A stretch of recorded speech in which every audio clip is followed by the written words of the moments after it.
क्या आपने कभी सोचा है कि अगर जंगल में एक ऐसा रहस्य छुपा हो जिसे जानने की कोशिश करने वाला कभी लौट कर ना आए, और अगर एक नन्हा खरगोश उस रहस्य से पर्दा उठाने निकल पड़े तो क्या होगा? इससे पहले कि वीडियो में आगे बढ़ें, फटाफट से वीडियो को लाइक करके शेयर कर दें, और अगर चैनल पर नए हैं तो चैनल को सब्सक्राइब करके बेल आइकॉन को प्रेस कर दें। अब कहानी में आगे बढ़ते हैं। एक बार की बात है, घने और सुंदर वृक्षों से घिरा एक शांत जंगल था जिसका नाम था सुनहरा वन। इस जंगल में सभी जानवर प्रेम और भाईचारे से रहते थे। दिन में चहचहाहट, रात को झिंगुरों की मधुर आवाजें और ठंडी हवा में बहती ताजगी ने जंगल को जन्नत जैसा बना रखा था। यहाँ हिरण, हाथी, बंदर, तोता, मोर, गिलहरी और बहुत से अन्य जानवर मिलजुल कर रहते थे। वे मिलकर खेलते और जरूरतमंद की मदद करते। जंगल के बीचों बीच एक बड़ी सी झील थी जिसके चारों ओर पेड़ थे, लेकिन इस स्वर्ग जैसे जंगल के एक कोने में थी एक रहस्यमयी जगह, अंधेरी गुफा। यह जगह पूरी तरह पेड़ों और बेलों से ढकी हुई थी। वहां से अजीब अजीब आवाजें आती थीं और कभी कभी हल्की रोशनी भी झलकती थी। जंगल के बड़े बुजुर्ग जानवर कहते थे कि यह गुफा शापित है। कुछ कहते वहां भूत रहते हैं और कुछ कहते वहां एक विशाल राक्षस का बसेरा है। सच्चाई क्या है यह किसी को नहीं पता था, क्योंकि कोई भी वहां से कभी लौटकर नहीं आया। सुनहरा वन में एक छोटा, नन्हा लेकिन बेहद समझदार खरगोश रहता था, चिंकू। चिंकू बाकी जानवरों से बिल्कुल अलग था। वह हमेशा नई बातों को सीखने, सोचने और समझने में रुचि रखता। चिंकू को रहस्यमयी कहानियां और पुरानी किंवदंतियां बहुत आकर्षित करती थीं। वह अक्सर रात में अपने दादाजी से गुफा की कहानियां सुनता और उन्हें लेकर उसके मन में सवालों की लहरें उठतीं।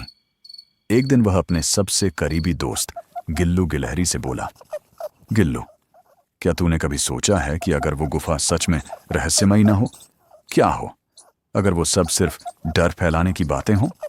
गिल्लू ने घबरा कर कहा, नहीं चिंकू, जो भी गया कभी लौटा नहीं। हमें उस तरफ जाने की भी नहीं सोचना चाहिए। पर चिंकू का मन ठान चुका था। उसे सच्चाई जाननी थी और उसके मन में डर से ज्यादा जिज्ञासा थी। अगली सुबह सूरज उगने से पहले, जब पूरा जंगल सोया हुआ था, चिंकू चुपचाप अपने घर से निकला। उसने अपने साथ कुछ जरूरी सामान रखा। एक छोटी मसाल, एक लकड़ी की छड़ी, एक पुराना नक्शा जो उसके दादाजी ने कभी बनाया था, कुछ सूखे मेवे और पानी की बोतल। चिंकू झाड़ियों और झरनों को पार करता हुआ धीरे धीरे गुफा की ओर बढ़ने लगा। रास्ता आसान नहीं था, कहीं कांटे, कहीं कीचड़ और कहीं जमीन खिसकने का खतरा। लेकिन चिंकू रुका नहीं। जैसे जैसे वह गुफा के नजदीक पहुंचा रहा था, हवा में ठंडक बढ़ने लगी और वातावरण में एक अजीब सी सरसराहट फैल गई। गुफा के द्वार पर पहुंचते ही चिंकू ने अपनी मसाल जलाई। अंदर घना अंधेरा था। दीवारों पर अजीब चिन्ह बने हुए थे, कुछ जानवरों की आकृतियां, कुछ पहेलियां और कुछ असामान्य लेख। जैसे ही चिंकू ने अंदर कदम रखा, जमीन कांपने लगी और एक लोहे का जाल जमीन से ऊपर उठाया। चिंकू उसमें फंस गया।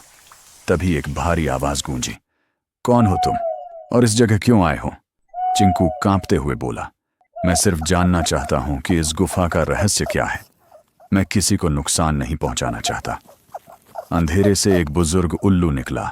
उसका चेहरा गंभीर था और उसकी आंखें चमक रही थीं। वह था ज्ञानी उल्लू। उल्लू बोला, यह गुफा रहस्य नहीं, परीक्षा है, समझदारी, साहस और करुणा की। जो इसे पास कर ले वही इसके अंदर छुपे ज्ञान का अधिकारी बनता है। अब तुम्हारी परीक्षा होगी। 3 चुनौतियां। पहली चुनौती, तर्क की गुफा, 3 दरवाजे, 3 पहेलियां। सही दरवाजा चुनना था। चिन्ह, संकेत और तर्क के आधार पर चिंकू ने पहला दरवाजा खोला और वह सफल रहा। दूसरी चुनौती, आत्मविश्वास का पुल। एक लकड़ी का पुल जो हर कदम पर हिलता था। नीचे गहरी खाई थी। चिंकू ने डर को काबू में रखा और संतुलन के साथ उसे भी पार किया। तीसरी चुनौती, करुणा की परीक्षा।